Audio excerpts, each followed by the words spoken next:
झारखंड विधानसभा चुनाव का ऐलान हो चुका है।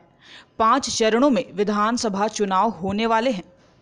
पहले फेज के लिए 30 नवंबर को वोटिंग होगी, जबकि दूसरे चरण के लिए 7 दिसंबर, तीसरे फेज के लिए 12 दिसंबर, चौथे फेज के लिए 16 दिसंबर और पांचवें फेज के लिए 20 दिसंबर को वोट डाले जाएंगे।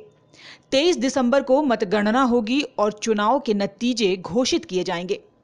विधानसभा चुनाव के ऐलान के साथ ही राज्य में आदर्श आचार संहिता भी लागू हो गई है। पहले चरण में 13, दूसरे चरण में 20, तीसरे चरण में 17, चौथे चरण में 15 और पांचवें चरण में 16 सीटों पर मतदान होगा।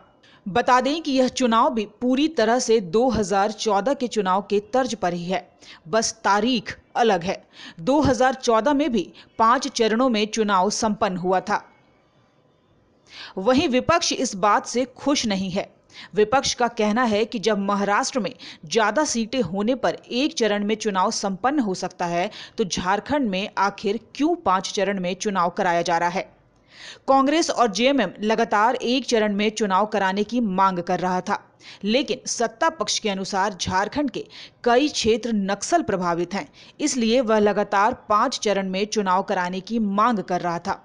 विपक्ष का कहना है कि एक चरण में चुनाव होने से जनता का पैसा और समय बचता है, विकास कार्यों में बहुत कम अवरोध होता है।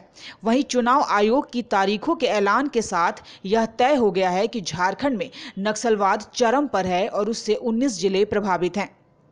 चुनाव आयोग ने साफ शब्दों में कहा है कि 19 जिले नक्सल प्रभावित हैं, जिसमें 13 अति नक्सल प्रभावित क्षेत्र हैं। सत्ता पक्ष के अनुसार 5 चरणों में चुनाव होने से चुनाव शांतिपूर्ण और निर्भीक तरीके से संपन्न होगा। जनता अपना सही प्रत्याशी सही तरीके से चुन पाएगी।